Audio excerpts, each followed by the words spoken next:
So, how have I evolved as a reader? Well, let's talk about it.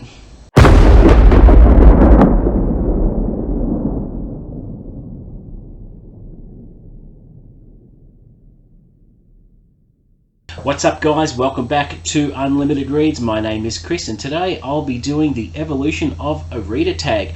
I became aware of this one through Gareth over at Books, Songs and Other Magic. You need to check out his channel because it has something for everyone. He does book hauls, he does music stuff, reviews, everything. So yeah, by all means go and check him out. I recommend it. So let's get into the questions for this one. Now, this is unscripted, so usually when I do a video for the channel, I normally have some sort of notes to refer to, but not this time because I wanted it to be a little bit more organic and spontaneous. And with this tag, there are 4 questions to go through. So let's start with the first question, which is, what do you read and how has your taste in books evolved? Now this one, there's no short answer to this question. Probably about 3 or 4 years ago, up until then, I was just reading crime and horror mainly. I was, had a real thing for James Patterson fiction and still do, but I read a lot of his stuff. I read a lot of Matthew Riley, I read a lot of Stephen King, a little bit of Dean Koontz and those sorts of things. And it's funny how my tastes have evolved over time, and I'll be talking about this a lot in my end of year wrap up, but I've sort of branched out a lot in recent years, and I just wanted to explore things and try different things that I would normally never read. For instance, if you were to ask me 3 years ago, or tell me 3 years ago that I should read classic fiction, I would have laughed in your face. I never in a million years would have thought that I would delve into classic fiction, which I have this year, and I've read quite a few titles. The same goes for westerns and historical fiction. So this year I have managed to read my first western book, which was Lonesome Dove, which blew me away. So over time my tastes have really changed, and that is due to booktube in general, because I am very impressionable. I'm very easily influenced by booktubers who get excited about the books they're reading and the books they're buying, the books they're recommending, and it only takes a booktuber to get excited about a book, which would prompt me to buy it. And the most recent example of this is Greg over at Another Bibliophile Reads, who recently put out a video about Varney the Vampire, which was an old penny dreadful from the 1800s, which has been republished in a big binder, which I have here, that arrived just today in fact, but I'll do a bit of a show and tell for my weekly update. But it's just an example of how booktubers who get excited about their books, it's contagious, and it's not very friendly on the wallet either, but it inspires me to try new things. And before I got stuck into booktube in a major way, my reading tastes were very, very linear. And I thought one of my goals this year as part of being a booktuber was to step outside my comfort zone as a reader and try new things, and I don't regret it for a second. I'm just loving it, and unfortunately the things I wanted to read that I mentioned at the start of the year just didn't happen, because too many other good books were coming across my radar and getting my attention, and it was a hell of a distraction. So but a good distraction nonetheless. But that's certainly how my tastes in book has evolved, and certainly there's no shortage of potential books to read in the coming years, so I'm going to be kept very, very busy. Question number 2, how do you read, and has the format of your reading changed much? Look, with I predominantly, if I was to give a ratio between e-reader or tablet or mobile phone as opposed to physical books, I think I would read physical books 70% and 30% on a device. Now mainly when I read electronically, I will read on my tablet. If it's more convenient, I'll read on my phone, but I always prefer to have a book in my hand, and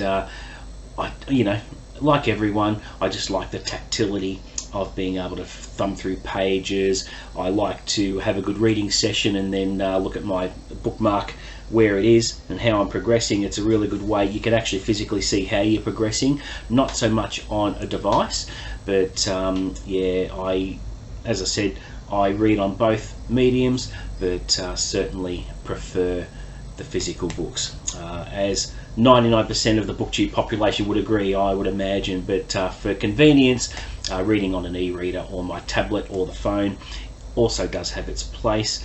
And you know, if I am at an appointment or standing in line, I always like to snatch a minute or two reading on a device, which is really convenient, especially if you're in the middle of a really good book.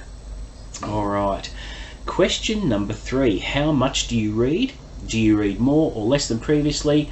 And when do you read? And how often you read? Has that changed? So there's a few answers to this one. So how much I read? As much as I possibly can.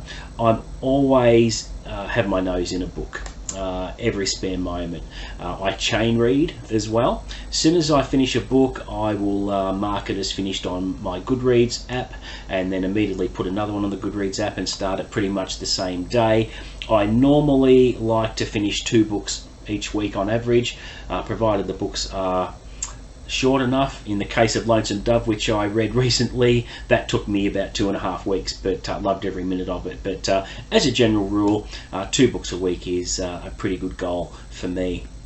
Now, do I read more or less than previously? Hells yes, I'm reading much more than ever before. I used to read fairly moderately, but since being a booktuber and looking at other booktubers with what they've been doing, I've certainly increase what's on my plate reading wise, and I just have a voracious reading appetite. I have to always have a book on the go, and I can't imagine not doing that. It's just great fun. And when do I read? Mainly at night. You know, if the family's in bed, my favourite place to read is out in our living room with my legs curled up, and I'm one of these rare people that don't mind a bit of background noise while I'm reading.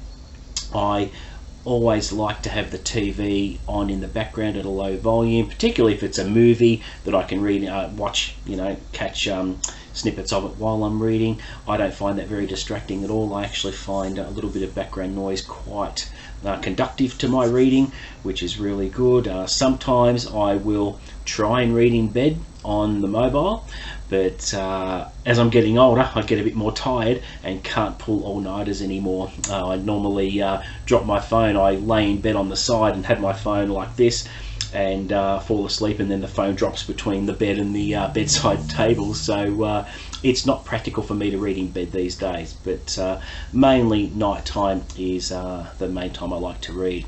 How often do I read? Has that changed? Well, that's yeah, I've sort of answered that. It has changed, and I read as often as I can. All right, now question number 4. How has BookTube changed you as a reader? So I've briefly glossed over it. It has changed my life in a profound way. Since being a booktuber and following a lot of my booktuber friends online, it's just really ignited in me a desire to branch out and try things I've never tried before.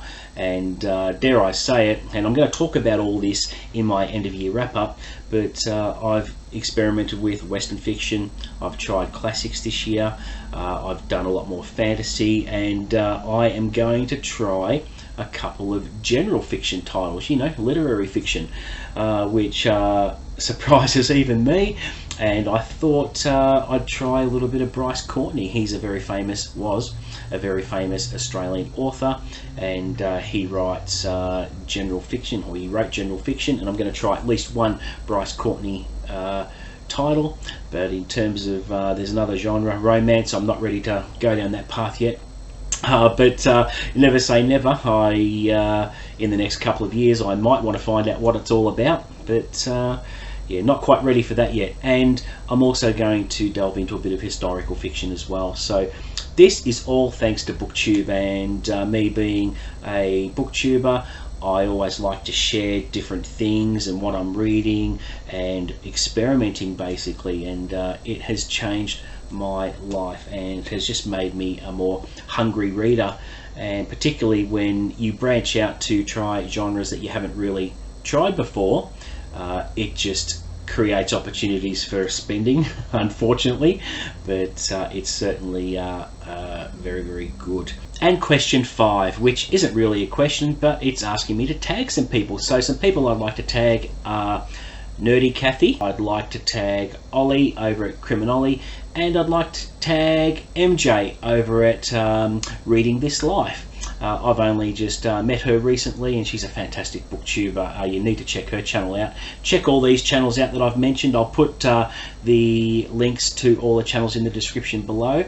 But that is it for my tag today. I had a really good time with it. Hopefully you got to know me a little bit better about what my how I've grown and evolved as a reader. And as always, please don't forget to like and subscribe for any new viewers that come on, and I'll promise to deliver a lot more content in the future. But if you've got any comments about what I've talked about, please put them below in the comments, and I'm always up for a chat. But until next time, guys, I'll see you later.